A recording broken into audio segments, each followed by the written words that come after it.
This is the Red Dice Diaries podcast with John and Hannah. Hi. And today I'm hijacking the episode, taking John out into the garden to sit by a campfire. That'll be the crackling you can hear in the background, probably. And I'm going to be trying to get him to help me out with an idea that isn't entirely fully formed, but I thought discussing the idea would be a good thing for the start of the episode. That's right. This might be a first for an RPG podcast. I don't know. I'm sure someone's probably done it before. But we're literally going to try and construct a random table while we're doing this episode. And hopefully, if we get something good at the end of it, we'll post the finished table in a blog post so you can have a look at it, see what you think.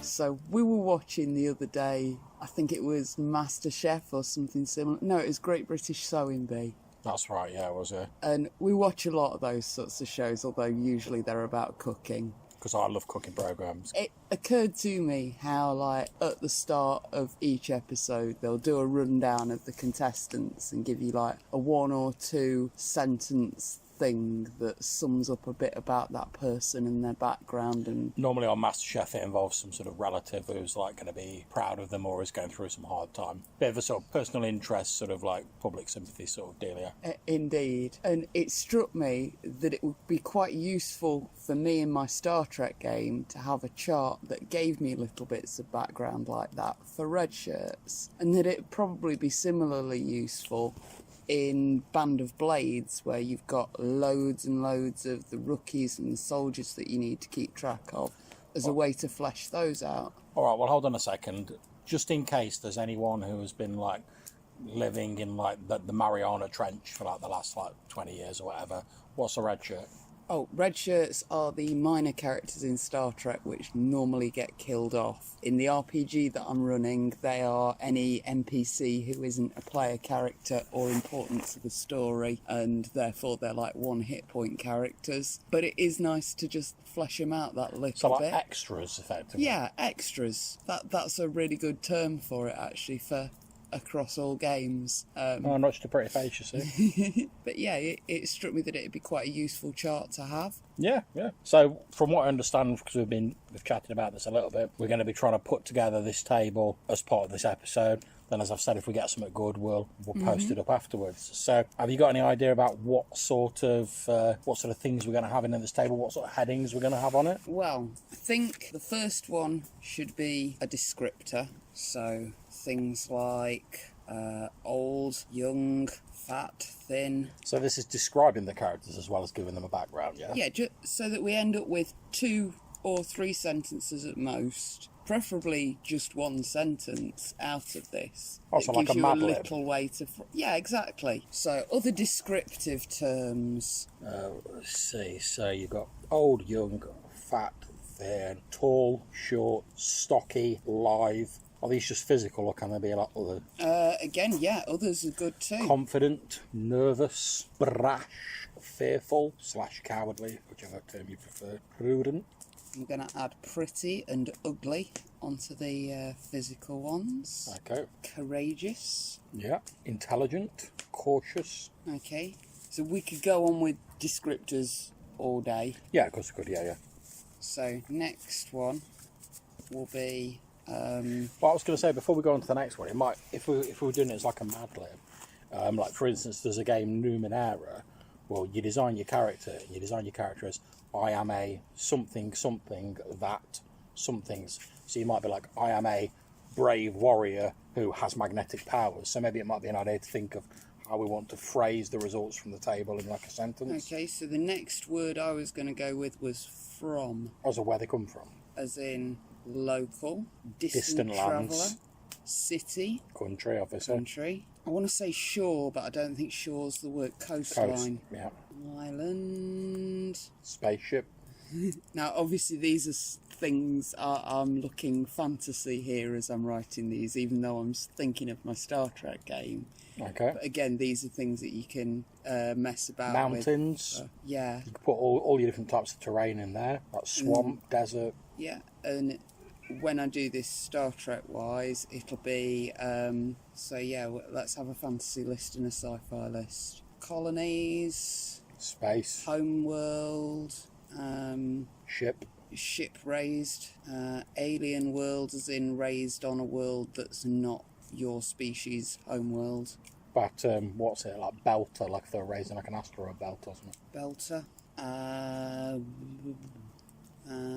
Mines, they're always an interesting place to come from. What Okay. they are if your name's Carrot. Okay, so what do we want to have for the final sort of column then? Or the next column? Or the next column. Who loves or hates. Maybe flip a coin there to decide which one. And, well, there's a million things you could put in there. Food. Drunkenness. Monsters / aliens. Monsters. Aliens. You can obviously have a particular like fantasy or alien race that they particularly don't like. Mm-hmm. Or do like. Space travel. Let's go with travel. Yeah. Magic or tech. Dr. McCoy hates the tech. Yeah. Doesn't trust them transporters. Couple of things to go on there. Fighting, diplomacy. Violence. I suppose you've got fighting already though. Quiet missions.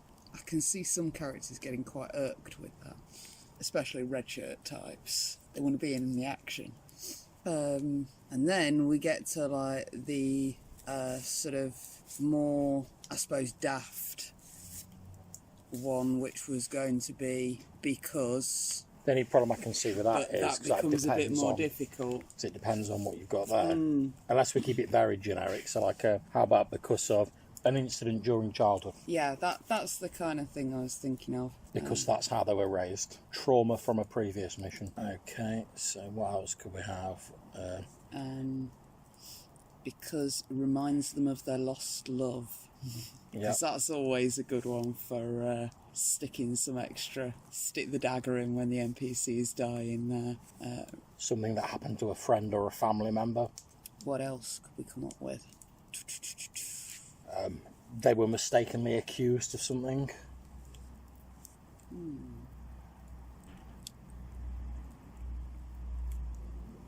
Because of a misunderstanding.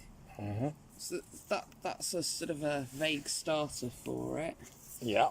And we can come back and like add some more to it if we want to fill up a bit of time. So that's a bit of a starter for it. But we're this would be a good point, I think, because we've now got like half a dozen or so to go through and see if it works. Like see if we can effectively come up with a couple of little characters on the fly. Okay. So I should go grab some dice. So the first card is the one with the descriptors on. We've got about 8 each of those. So if you would roll me 2d8 into this handy little pot. That is a 5 and a 6.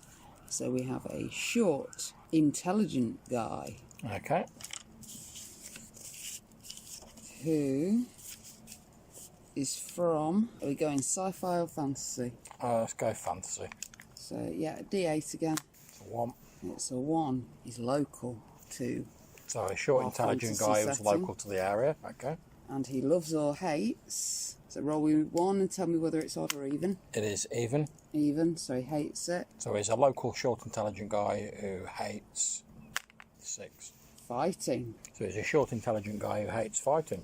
So why does he hate fighting then? Because... We've only got 6 of these, so just roll one of the 6s. Oh, is there a 6 in there? Yeah. Okay, that's a 1. It's a 1 because of an incident during his childhood. Okay, so it's our first attempt at using this table. We've got a short, intelligent guy who was local to the area the campaign's taking place in, who hates fighting because of an incident that happened during his childhood. So do you want to try another one, or? Indeed, yeah. Might as well do a couple, aren't we? You grab them. Okay. Can you read them? Yeah. Yeah. So, double 8s. What's the last thing on each of those lists? Okay, so we've got an ugly, cautious person. Who? From? From... Who's local. Oh, roll again. Okay, what'd you get? A 3. From the city. So an ugly, cautious person from the city. So see if he loves or hates, odd or even. He loves... Okay. Number 4. Travel. Loves to travel.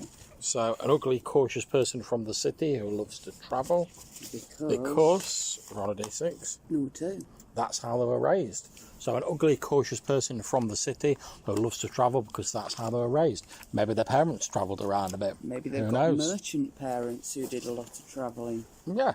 So, I think, as Hannah was saying, we could add a lot to this, but even with that basic sort of list that we've got on there, with a handful of D8s and a D6, we've still sort of generated 2 characters there, and there was plenty of sort of other options that could have been rolled. Yeah, so when you have these extras who are just like a not at all fleshed out character, you just say, oh yeah, there's a drunk in the pub. You weren't thinking about it, but now one of the player characters wants to talk to you, or wants to talk to that NPC. I can roll a few dice and have a bit of a background. Yeah, so I think that's been reasonably successful, and hopefully that's given you a bit of an insight how we put together some of our random tables. We'll get this written up, and it'll either be included with the episode on the blog, or it'll be a separate blog post depending on when we get time to do it.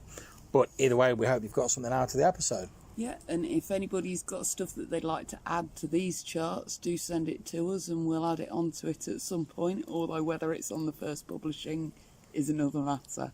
Indeed. So we hope you've enjoyed this episode. If you want to get in touch with us, you can leave a voicemail message on SpeakPipe. There'll be a link in the show description, or you can send us an email to rddrpgpodcast@gmail.com. Until we see you next time, take care, stay safe, and happy gaming. Bye!